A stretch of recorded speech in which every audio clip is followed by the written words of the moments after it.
When you purchase a firearm, it's not just something you're going to buy and then hope you never have to use and put in the drawer or the cabinet or the closet or something.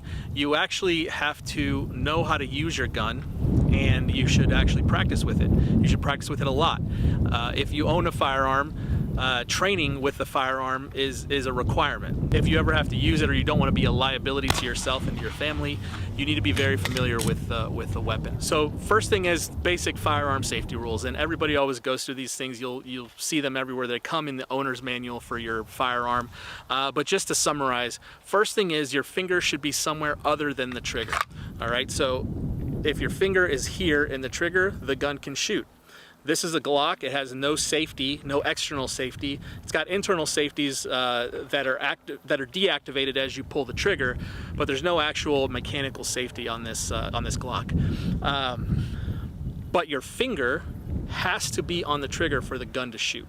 If I drop it, if I throw it, if something happens where I bump this gun, it's not going to go off unless the trigger is activated. So your finger will be somewhere other than the trigger. So find somewhere to index your finger on the gun, maybe on the slide release or on the takedown button here, somewhere that you know that your finger is not on the trigger. So it needs to be somewhere that's not the trigger. Number two, be aware of your muzzle at all times. So wherever this thing is pointing is potentially something that can be killed or destroyed.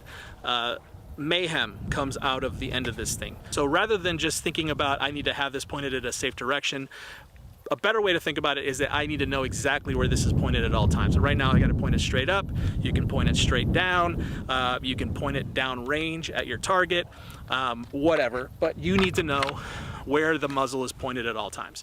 Third thing is know what you're shooting and know what's beyond your target. All right, so when you shoot something, the bullet will go through, may go through, depending on what it is, depending on what kind of ammo you're shooting, what kind of gun you're shooting. So understand that your bullet will continue to penetrate and keep going. So you need to know what's behind the thing that you're shooting.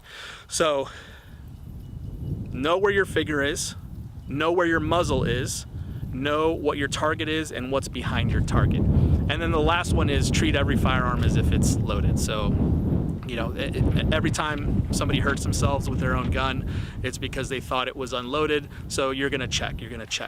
Every time you go to move this, to clean it, to do whatever with it, you're gonna keep your finger in an intentional position. You're gonna intentionally point the muzzle in a safe direction, and then you're gonna check your weapon. And that means that you need to take the ammo out.